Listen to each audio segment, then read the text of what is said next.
Welcome to Kenton Teaches. Enjoy the video. You start in Settings. Don't waste time. Open Settings and tap Accessibility, then Display and Text Size so you're in the right submenu. Once there, scan the list for Auto Brightness. That's the control you need. Make sure your screen is unlocked, and you can change settings. If guided access or restrictions are on, disable them temporarily. This step targets the system feature that automatically adjusts brightness based on ambient light, and it's the first actionable control to change. You now disable auto brightness by tapping the toggle to off. You should see the switch move and the setting save instantly.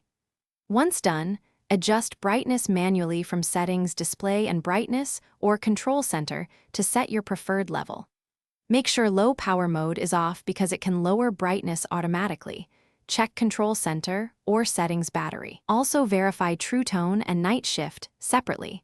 Those are different features that affect display warmth and overall appearance. You finish by testing.